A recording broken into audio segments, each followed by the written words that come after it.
नमस्ते आप सबको।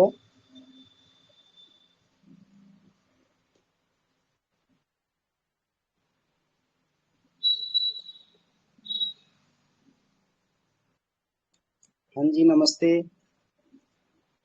अ, आज मैं आप लोगों को एक केस, बहुत ही अच्छा केस आप लोगों को शेयर करने जा रहा हूँ। और ये केस जो है वो अ, सबके लिए हेल्पफुल होगा, क्योंकि ये केस ही बहुत अच्छा केस है, जिससे मतलब काफी लोगों के हेल्प कर सकते हैं आप सब। तो ये केस जो है वो एक केस एक 13 साल के लड़के का है। और ये लड़का जो है, इसके घर पे जो है माँ है और इनके फादर हैं, और इनकी एक छोटी बहन है 7 साल की। और इनकी जो है माँ हमारे पास आई है, ये बच्चा हमारे पास नहीं आया था। इनकी माँ आई है, बिकॉज इनकी माँ जो है, इनके घर वाले इस बच्चे से बहुत ज्यादा परेशान थे। और इसलिए वो उनकी माँ जो है, उनके बगल में ही मैंने एक बच्चे को मेडिसिन दिया था। तो फिर उस बच्चे के अंदर बहुत अच्छा चेंज हुआ था बिहेवियर प्रॉब्लम में। तो उनकी माँ ने अपने बच्चे के लिए सोचा कि मैं भी अपने बच्चे के लिए मेडिसिन लूं। तो बात ये था ना कि इनकी माँ बोली कि सर, मेरे बच्चे में गलत हैबिट लग गया है, सो आप कुछ कर सकते हैं क्या? तो मैं बोला, बताइए क्या प्रॉब्लम है, क्या किस तरह का हैबिट लग गया है?" तो उनकी माँ ने कहा कि सर, मेरे बच्चा जो है ये, इसको मास्टरबेशन की हैबिट लग गई है। और गंदी वीडियो देखता है, और अकेले रात में अपने पेनिस के साथ खेलता है। ये बातें वो बोल रही थी। तो मैं बोला कि ये कब से ऐसा कर रहा है? तो उनकी माँ ने कहा कि ये लगभग 2 साल से कर रहा है। मैं बोला ठीक है। तो इसने उनकी माँ ने बोला कि लॉकडाउन जब हुआ था तो सब घर पे रहते थे, इनके पापा भी घर पे रहते थे। तो ऑल टाइम जो है पापा का मोबाइल जो है वो यही लिया रहता था, और ये उसमें गेम खेलना, उसमें ऑनलाइन क्लासेस करना, और ज्यादातर मोबाइल उसके पास रहता था, तो वो उसमें गंदी वीडियो देखता था। हमें ये चीजें ध्यान नहीं रख पाए, और ये सब जो है वो करने लगा। लेकिन हमें अब पता चल रहा है कि ये जो लड़का है वो दिन भर रात भर मोबाइल रख करके ये क्या करता था। सो और तो इस सर, उसके बाद से इसका स्वभाव में भी बहुत परिवर्तन आ गया है। बहुत गुस्सा, बहुत चिड़चिड़ापन, कोई भी बात सुनता नहीं है, गाली दे देता है। ये सब इसका सर हैबिट हो गया है, और पहले ऐसा नहीं था ये। मतलब ओके। और बताइए। तो इनकी माँ ने कहा कि अगर इसका मोबाइल छीन लें या मोबाइल नहीं देते हैं तो बहुत गुस्सा करता है, मारपीट कर देता है, अपनी बहन को मारने लगता है। तो मतलब इसका जो रवैया है, चीजें तोड़ फोड़ देगा, चीजें फेंक देगा। ये इसका एक नेचर बन गया है सर, स्वभाव बन गया है। तो मैं बोला ठीक है। और तो सर, और इसके अंदर एक ये है कि ये कुत्ते के जो बच्चे होते हैं वो घर पे लाके रखता है, कुत्ते के बच्चों को पालता है, उनको उनको रोटी खिलाएगा, बिस्किट खिलाएगा। ये करता है। और गली में अगर किसी भी कुत्ते को कोई अगर मारेगा, या उसको उसको कोई भी अगर छेड़ता है ना, तो ये उससे झगड़ा कर लेगा। तो है ना, तो ये ओवरऑल माने केस दिया था। तो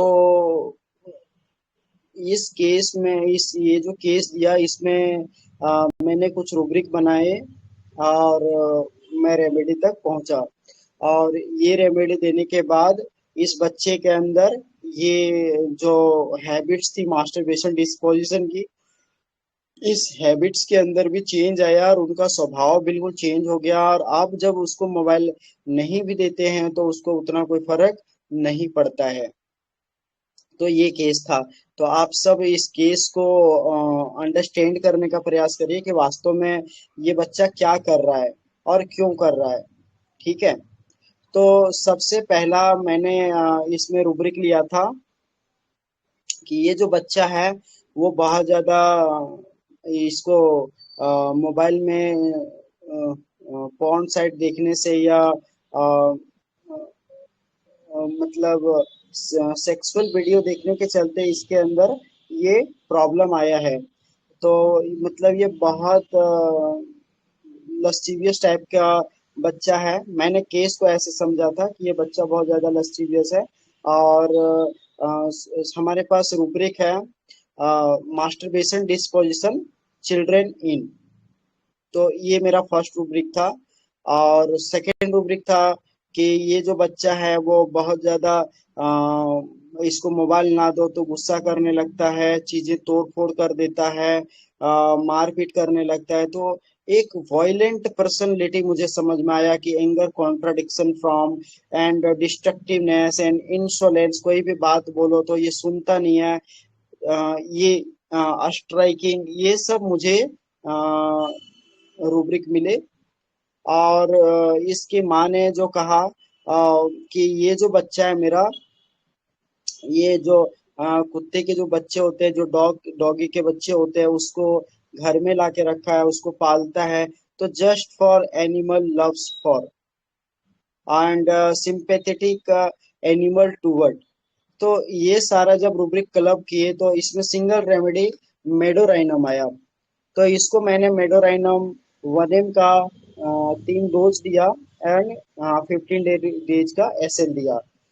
तो 1 mg का इसको जो डोज दिया था वो इनको पिलाने के लिए बोला था। वाटर डोज में दिया था। तो आफ्टर 15 डेज इसकी मदर ने आकर के कहा कि नहीं, मेरे बच्चे में बहुत इम्प्रूवमेंट है, उसका स्वभाव चेंज हो गया है। देन मैंने इसको फिर एसएल पे ही रखा। एंड आफ्टर आफ्टर 1 मंथ, लगभग 25 1 मंथ 25 डेज के करीब वो आए थे।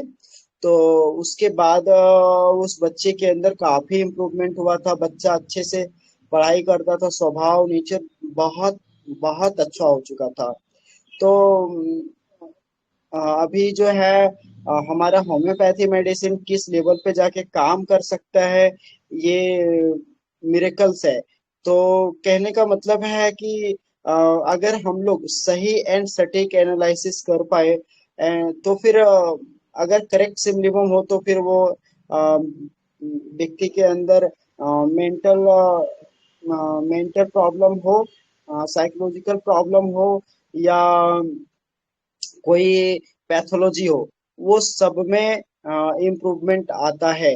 क्योंकि हम जो है किसी भी पर्सन को जब मेडिसिन देते हैं या किसी को ट्रीट करते हैं तो हम उसके बीमारी को नहीं देखते हैं, हम उसके उस पर्सन को देखते हैं जो उसके अंदर काम कर रहा है, उस वाइटल फोर्स को देखते हैं जो जो एनर्जी उसके शरीर को चला रही है। तो उस एनर्जी को समझ करके हम लोग मेडिसिन देते हैं। तो और अगर आपने उस डिरेंज वाइटल फोर्स को अगर समझा अच्छे से, उस डिरेंज वाइटल एनर्जी को अच्छे से समझा, तो फिर वो किसी भी कंडीशन में हो, अगर उसके अंदर मॉर्बिडिटी आई है तो उसके अंदर और चेंज आता है। तो थैंक यू ऑल। और आप सब इसको देखो और ये इससे सीखो और सबको शेयर करो। Thank you.